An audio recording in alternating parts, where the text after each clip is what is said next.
네, 한판 브리핑 김수민 평론가와 함께합니다. 어서 오십시오. 네, 반갑습니다. 자, 국민의힘 전당대회 당권 레이스 소식부터 듣죠. 안철수 의원이 오늘 당대표 선거 출마를 공식 선언했군요. 네, 안철수 의원은 출마를 선언하면서 이번 총선도 수도권이 승부처다.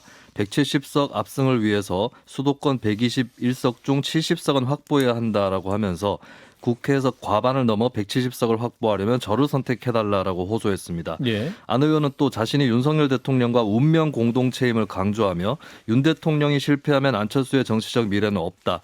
윤석열 정부의 성공에 저보다 절박한 사람은 없다라고 밝혔습니다. 예. 총선 공천과 관련해서는 저는 당내 계파들과 무관하기 때문에 줄 세우기로 챙겨줘야 할 사람이 없다.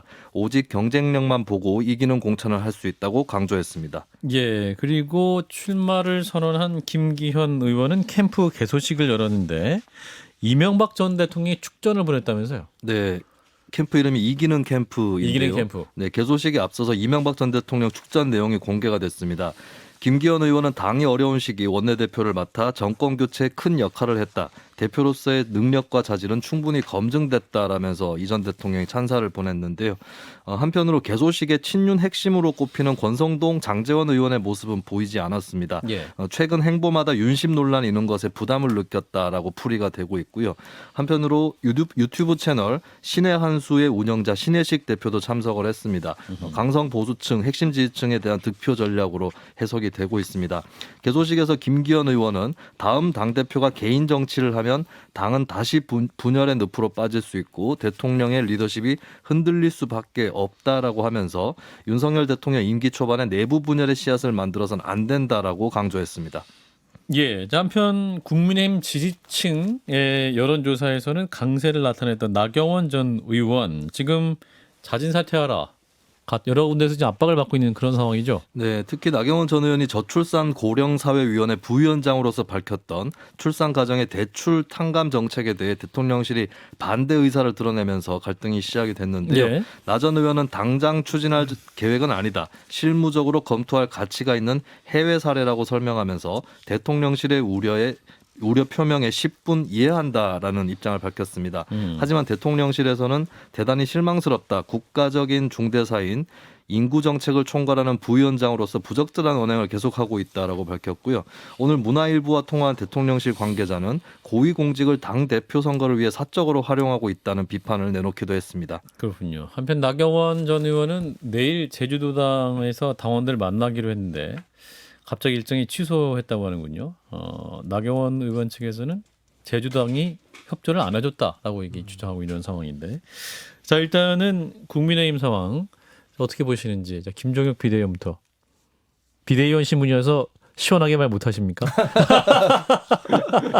뭐 질문 구체적으로 뭐에 대해서 제가 말씀을 드릴까요? 자, 안철수 의원의 그 당대표 출마선은 어떻게 들으셨어요? 당의 비전이나 이런 부분에 대해서. 아니 뭐 마땅히 하실 말씀을 했던 것 같아요. 네. 그러니까 안철수 의원으로서는 제일 강점으로 내세울 수 있는 것이 나는 어도 중도 그 진영을 중도 진영의 소구력이 있는 후보다. 그리고 예. 수도권에서 내가 강점이 있다. 이런 말씀 하시는 거 아니에요? 예. 그리고 그 당원들이 이렇게 의심스러워하는 거 있잖아요. 저 사람 대통령과 함께 이게 잘 손발을 맞출 수 있을까? 딴 쪽에서 나왔던 사람이고 대통령과 그 대선에서 경선했던 사람인데 뭐 국민의힘 지지자들은 그렇게 생각을 하시거든요. 예. 근데 지금 지금 의원은 아니다. 나는 그 대통령이 성공해야지 나도 성공한다는 얘기를 계속 하고 계시잖아요. 연대 보증인. 예, 연대 보증이라는 얘기를 계속 하시면서 그리고 또 공천 같은 것도 나는 지금 그동안에 뭐랄까 빚진 게 없기 때문에 굉장히 공정하게 공천을 할 수 있다.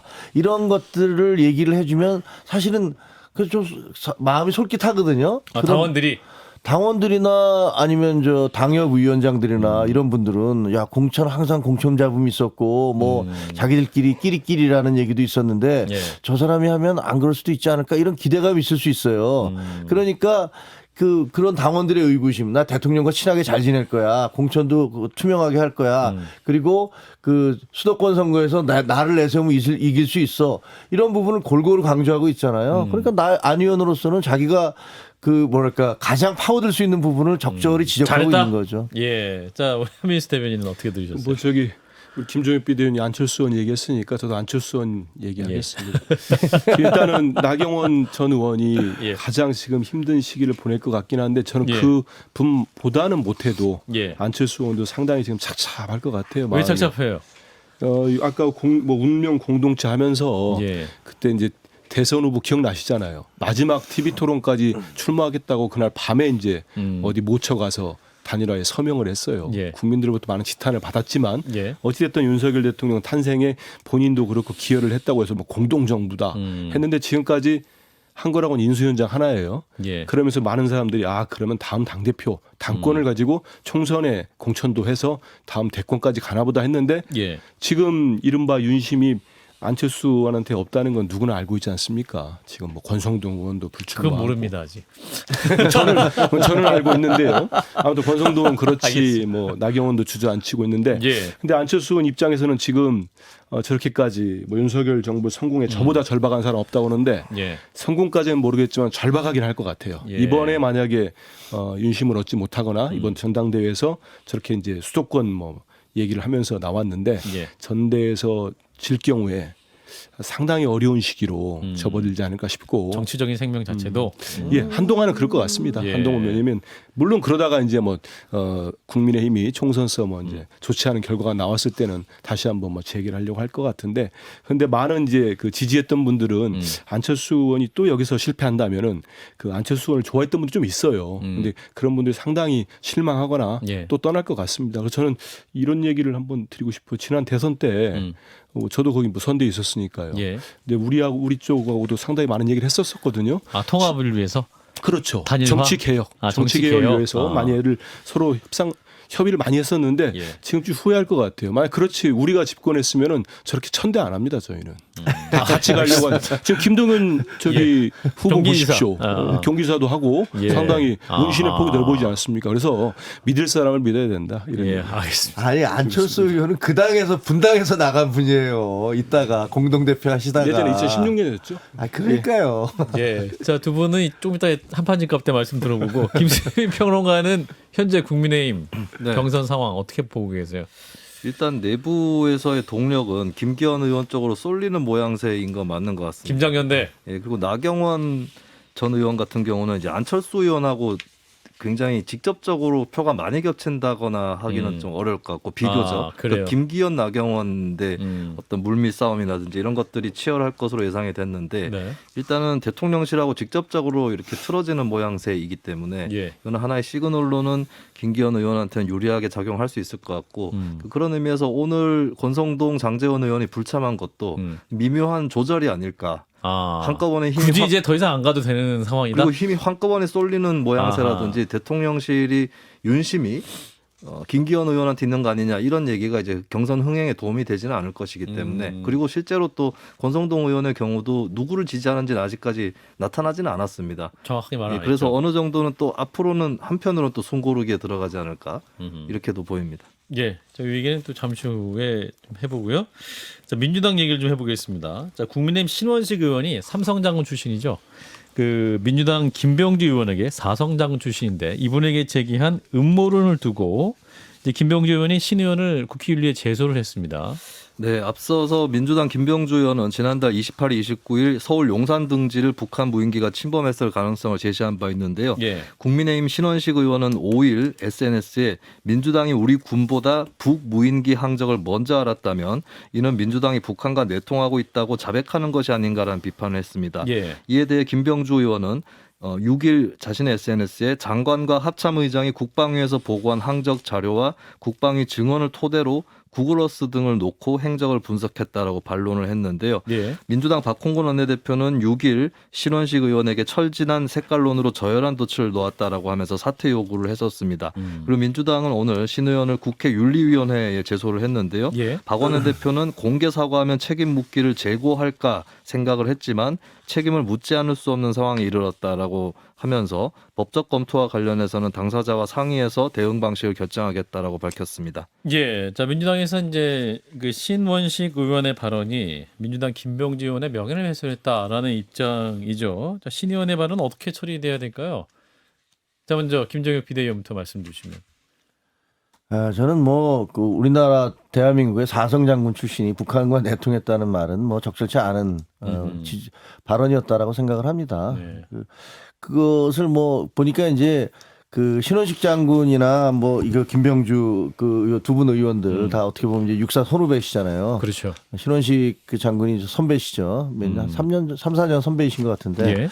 그런데 그 북한 무인기에 대한 어떤 격앙된 그 반응 그리고 거기에 대한 분노감 이런 것들을 표시하시다가 예. 말이 좀 과하게 나가신 게 아닌가 이렇게 생각을 합니다. 예. 그래서 뭐 두 분이 이렇게 선후배시니까 또 군대에서 서로 계속 같이 생활하셨을 거 아니에요. 육사라는 특수한 집단에서 예. 학교도 다니셨을 거고 그러니까 만나서 서로 뭐 소주 한잔 하면서 푸셨으면 제일 좋겠다. 그렇게 쉽게 풀릴 수 있을까요? 모르겠습니다. 그거는 뭐 지금 윤리에 제소를 했는데 예, 예. 윤리에 제소를 했으니까 저는 어떤 뭐 누가 됐든 간에 그 너무 과잉하거나 부적절한 발언을 하면 안 된다라고 생각을 해요. 그래요. 자, 우리 뭐 대변인께서는 선후배긴 합니다만 뭐 사이는 뭐 썩 좋지 않았던 것 같긴 합니다. 아니 뭐 다른 뭐 장성 출신 의원들 얘기 아니 근데 정말 이거는 뭐 개인적 얘기가 아니고요. 예. 국민의힘 국방위원으로서 하신 말씀이기 때문에 이거는 명백히 사과를 해야 됩니다. 다른 분도 아니고 김병주 의원은 뭐 저도 개인적으로 잘 아는데요. 김병주 의원은 기자들이 물었을 때도 현직 의원이니까요. 의원으로 불러주는 게 좋습니까? 아니면 육군 대장이었었습니까? 그러니까 대장으로 불러주면 고맙겠다고 하더라고요. 그 정도 프라이드가 사성 장군이었으니까 대단한 사람이더라고요. 그리고 한미연합사 부사령관도 했어요. 근데 북한하고 내통 차라리 신원식 의원이 미군으로부터 받았냐면 모르겠어요. 근데 이렇게 부적절한 말씀을 했기 때문에 예. 전 지금은 사과를 하는 게 맞고요. 모욕적으로 받아들였을 것 같습니다. 그날 국회에서도 되게 제가 아는 김병주 의원 되게 차분하신 분인데 그냥 예. 목소리 톤이 떨릴 정도로 흥분하셨더라고요. 그리고 두 번째는 정치 공학적으로 본다면 국민의힘은 성공한 것 같아요. 왜냐하면 이건 명백한 무인기 침투는 경호 실패, 작전 실패, 위기관리 실패, 예. 한마디로 안보 참사라고 할 수 있습니다. 근데 이거를 가지고 적과의 내통, 정보 어디서 났냐. 대통령실이 얘기한 거예요. 이분은 적과의 내통이지만 북한과의 내통이지만 대통령실은 정보 어디서 났느냐. 완전 프레임을 바꿔버렸습니다. 그 얘기는 정쟁화 시켜버린 거예요. 정말 탁월하죠. 정쟁화하면서 어떻게 되냐면은 양쪽 진영의 사람들끼리 싸움을 하게 됩니다. 예. 그러면 중도층에 계신 국민들이 어떻게 보냐면 정치권 똑같아. 국가 위기 상황에서 똑같이 여야가 싸움을 하고 있구나 하면서 같이 욕을 먹게 돼 있습니다. 예. 저는 그걸 노렸다고 봅니다. 대통령실과 국민의힘이 안보만큼은 그러지 않았으면 좋겠어요. 예. 그래서 이 부분을 두고 국방부 장관 경질해야 된다 이런 얘기까지 나오고 있고 이재호 국민의힘 상임고문은 삼성 장군 이상 다 못 벗어야 된다 이렇게까지 말씀하시거든요. 이 부분은 어떻게 판단했어요, 김정혁 비대위원은? 그렇게 과격하게 말씀들을 안 해주셨으면 좋겠어요. 저는. 그래요. 그 무슨 냄비도 아니고 말이죠. 아니 삼성 장군 이상 다 나가면은 도대체 그 군의 연속성은 누가 지켜나갑니까? 그거는 감정적으로는 그렇게 얘기하실 수 있겠고 예. 저도 개인적으로는 다른 방송에 나가서도 이건 군이 굉장히 잘못한 거다라고 아주 목소리 높이 비판을 했어요. 예. 그럼 뭐 이 국방이라는 게 뭐 안보라는 게 여야가 따로 있습니까? 폭탄 떨어지면 뭐 누구 뭐 특정인을 가려서 떨어뜨립니까? 그렇죠. 그거 아니기 때문에 그거는 이제 함께 초당적으로 나가야 되는데 예. 뭐 이재호 그 고문님께서 군에 대해서 얼마나 전문가이신지는 전 잘 모르겠어요. 예. 근데 그거를 그렇게 계급으로 얘기해서 다 나가 옷 벗고 이런 식의 얘기. 그다음에 뭐 일만 생기면 대통령 사과해. 예. 뭐 누구 사과해. 본질이 아니고 요새는 대한민국에서는 무슨 사과가 제일 우선적인 가치가 돼 버렸어요. 예. 근데 9.11 테러 났을 때 미국의 그 9.11 테러나 까트리나 사태로 해서 뉴올리언스가 완전히 쑥대밭이 됐을 때 그렇죠. 미국 언론 중에서 혹은 그 피해자들 중에서 대통령 사과해라는 얘기를 하는 걸 들어본 적이 없어요. 그럼 우리나라에서는 왜 그런지는 모르겠지만 모든 사태를 뭐만 터지면 무조건 옷 벗어 물러나 사과해 이런 얘기들이 그냥 자동 소총처럼 따라 나오거든요. 예. 근데 물론 이제 감정적으로 흥분하고 또 분노감 느끼고 억울하고 피해의식 있고 그런 거 다 알겠습니다. 또 예.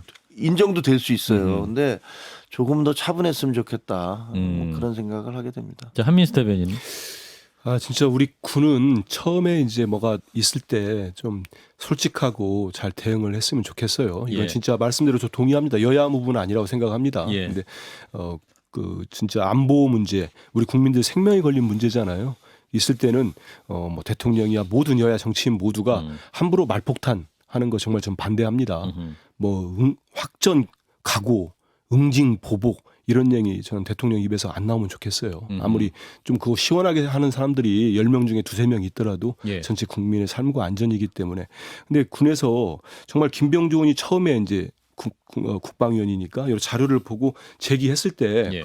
아직은 궤적에 대해서 행적에 대해서 명확히 분석이 안 됐다.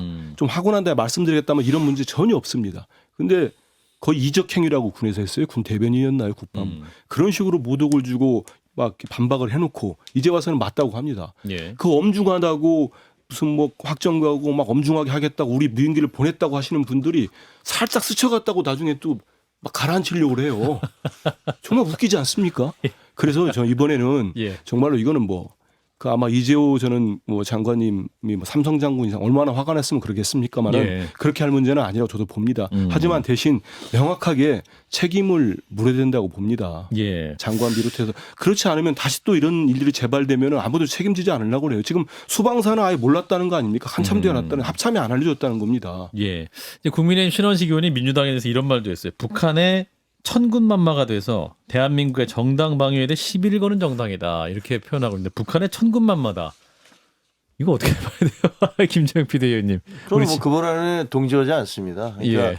아까 뭐 제가 모두 발언에서 한마디에서 말씀드렸지만 네. 그 민주당이 그 민주당 정권이 있는 동안에 북한의 도발이 그 북한이 저지른 수많은 어떤 만행이나 이런 것들에 대해서 제대로 대응하거나 비판하지 못했다라는 비판은 얼마든지 할 수 있다고 하지만, 생각을 합니다. 하지만 뭐 이런 표현은 인플레이션 글쎄, 됐다. 과하다. 너무 과한 표현일 수도 있어서 그 취지는 이해하겠습니다만 그 발언 자체가 조금 그 궤를 그 뭐랄까 정도를 넘어서게 되면 뭐 일반 국민들에게도 거부감을 줄 뿐 아니라 피로감을 또, 줄 수 있다. 그리고 상대방에게도 공격을 받을 수 있기 때문에 좀 어려울 때일수록 언어를 좀 자제해야 한다라는 생각을 하게 됩니다. 한민수 대변인. 뭐 저렇게 말씀하시니까 더 뭐 비판할 건 없을 것 같은데요. 그러니까 뭐 우리 예. 제1야당에 대해서 북한의 천군만마라는 표현이 말이 되겠습니까? 그런 표현 안 하고 이번에 북한 도발이나 있을 때 무엇보다도 뭐 당대표를 앞장서 가지고 저도 뭐 그랬고요. 당대변인도 그렇고 북한을 상당히 강도 높게 규탄했습니다. 북한이 어떻게 우리 영인동에 침투를 합니까? 다시. 예. 저건 규탄받아 맞고요. 1차적 책임은 북한에게 있습니다. 그리고 그걸 제대로 대응하지 못한 우리 군의 책임이 있는 거죠. 예. 여기까지 하고요. 자, 오늘 새벽 1시 한 반경이었나요? 인천 강화원에서 지진이 발생했는데 지진에 놀란 시민들도 있었고 재난 문자에 더 놀란 시민들은 더 많았습니다. 자, 이 소식 전해주시면. 네, 오늘 새벽 1시 28분쯤에 인천 강화군 서쪽 26km 해안에서 규모 3.7 지진이 발생을 했습니다. 인천 지역에서 최대 진도 4까지 감지가 됐고요. 건물의 흔들림을 느낀 주민들도 많았습니다. 예. 인천에서 35건, 경기에서 51건, 서울에서 33건의 신고가 접수가 됐고 예. 강원 춘천에서도 신고가 접수가 됐습니다. 지진에 따른 인명피해라든지 이런 것들은 없는 것으로 집계가 일단 됐는데요. 당시에 지진 규모가 4로 추정이 되면서 지진 조기 경보가 발령이 됐습니다. 예. 수도권에 재난 문자가 발송이 되면서 새벽에 경보 벨소리와 진동이 울려서 시민들이 잠에서 깨는 그런 현상도 있었는데요. 전화벨과 진동에 심장이 벌렁거렸다라고 호소하는 주민들도 있었고요. 예. 한편으로는 건물이 흔들리기 전에 지진 재난 문자가 올 정도로 빨랐다라는 사연도 있었습니다. 아니 이게 경보를 잘한 건 잘한 일이죠, 사실은. 그러니까 빠르게 감지해서 알린 건 잘한 거죠. 것에 대해서는 호평이 있었고요. 호평이 있었고. 근데 한편으로는 너무 이렇게 너무 갑자기 컸다. 소리도 크고 비상시에 나는 소리가 나니까 놀랐다. 새벽에 놀랐다. 이런 예. 평가도 있었습니다. 1시 이제 반 정도니까 이제 잠이 깊이 들었을 그런 타이밍이잖아요. 네네. 제가 그 당사자예요. 들으셨죠? 그 제가 문자. 자다가 뭐다 놀랬죠. 삐 소리가 나더라고요. B가 아니고 무슨 난리 굉장히 기괴한 소리였어요. 이런 소리입니다. 깜짝 놀라서 그러니까요. 그 비몽사몽을 딱 봤더니 이렇게 잘 안 보이잖아요. 근데 강화 뭐라고 돼 있는데 시끄러우니까 그냥 X 있잖아요. 그냥 눌러버린 거야. 그러고 나서 이렇게 정신 차린 다음에 근데 내용이 뭐지? 근데 없는 거예요. 그래서 이렇게 찾아보니까 지워가지고요. 지워버렸더니 아하. 근데 강화 소리만 들리는데 야 이거 무슨 북한이 여기다 뭘 쐈나 이런 생각이 야 북한이 도발을 했나? 놀랬군요. 아하. 굉장히 놀랐어요. 근데 뭐 이렇게 뉴스를 보니까 그런 뉴스 하나도 안 나와 있더라고요. 예. 그러니까 이럴 때가 우리 행정당국이 무서웠어. 힘들 것 같아요. 왜냐하면 만에 하나 예. 이게 뭐 4.0밖에 안 밖에라는 표현이 좀 맞지 모르겠습니다만 정말 큰 피해가 나는 만약에 지진이었다면 났는데도 조금 이제 뭐 그랬다 하면은 정말 많은 비판을 받고 이제 그럴 텐데 예. 저는 뭐 전화기 한 대였죠. 저는 침대에 제 옆에 이제 놔두는데 그 제 척까지 2대입니다. 2대인데 하나는 제가 빨리 껐어요. 다시 또 똑같이 불려서 껐구나. 또 끄면서 보니까 저희 뭐 아내도 놀래서 막 일어나길래 제가 딱 한 얘기가 지진이라고 왔는데 4.0이야. 다시 자 그랬거든요. 자상한 남편이시네. 아니 저 봤어요. 놀래가지고 이야. 예전에 뭐 강릉에 낙탄 사고 때도 막 난리 알겠습니다. 났는데 그때 없었잖아요. 아니 그래서 근데 노안이 안 해요? 나는 봤는데 강릉 강화도밖에 안 보이던데. 예, 뭐 놀라신 분들은 이 또 재난 문자가 또 경보가 안 울리게 하는 방법도 있기 때문에 그걸 잘 보시고 소리가 또 안 울리게 할 수도 있다고 합니다. 그러니까 아, 그래요? 핸드폰에? 예. 소리 안 울리게 하면은 그게 경보가 되나요? 예, 그 본인이 선택할 수 있다고 하니까. 자, 오늘 여기까지 보겠습니다. 김수민 평론가님 고맙습니다. 네, 감사합니다. 좋아요, 구독. 알림 설정.